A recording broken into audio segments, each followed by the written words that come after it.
Got a real good question yesterday on the impact of international trade, and specifically the impact of less international trade and withdrawing from trade agreements. And I want to address that specifically with the impact on the U.S. and the impact on Kansas City. But I want to address that first with a general discussion of international trade and both the gains and the losses from trade, the costs and the benefits of trade, and then move specifically into some of these trade agreements and the impact within the U.S. and in Kansas City. One of the few things that economists do pretty universally agree on is the benefits of international trade.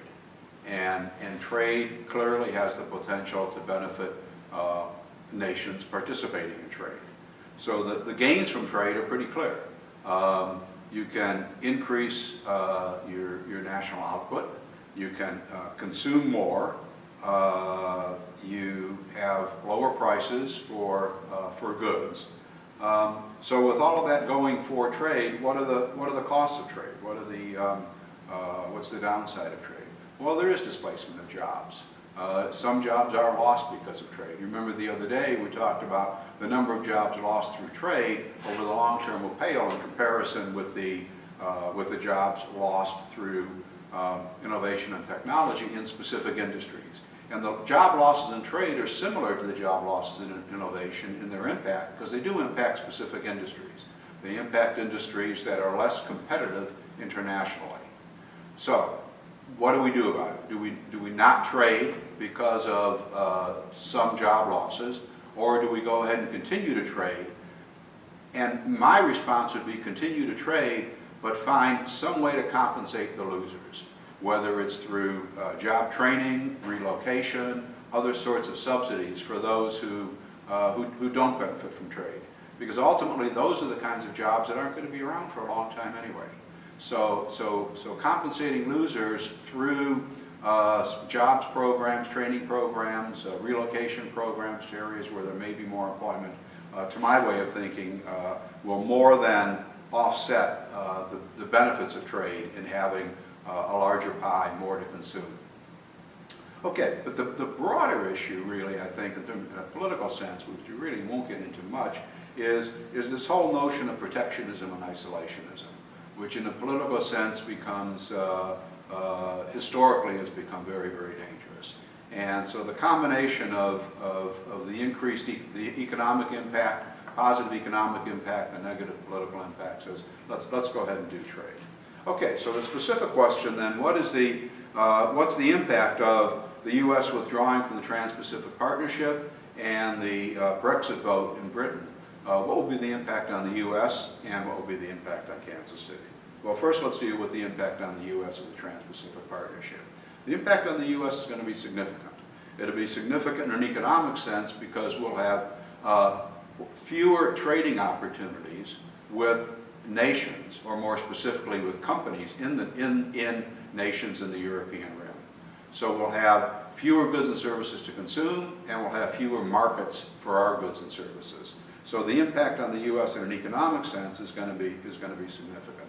In a political sense, our withdrawing from the Trans-Pacific Partnership and from a leadership role in that partnership kind of opens the door for China to assume a leadership role economically in that region as well as politically, and that's the political wild card. Brexit, on the other hand, in the U.S. will have really very little impact.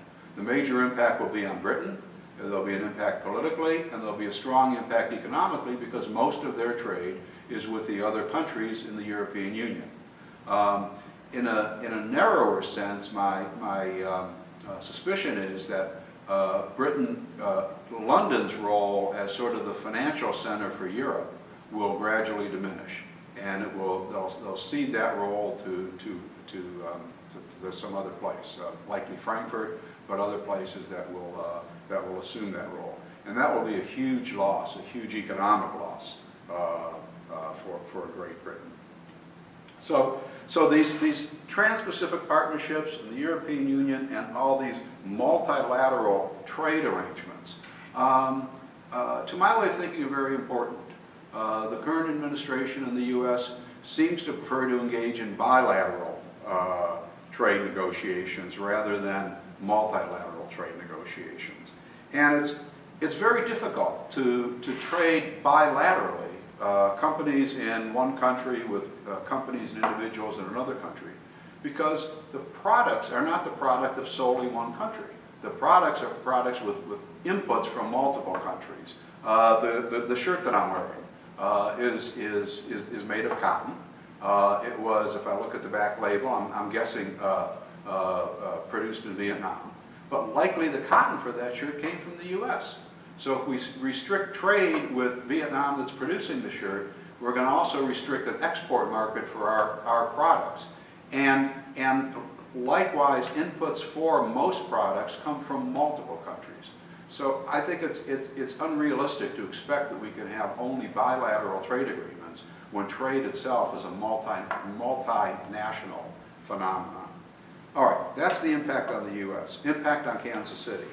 Again, Brexit impact on Kansas City will be fairly minor. Its direct impact, as well as the Trans-Pacific Partnership, will likely be fairly minor. No greater impact on Kansas City than other places generally. Probably the greatest impact within the U.S. will be on the West Coast.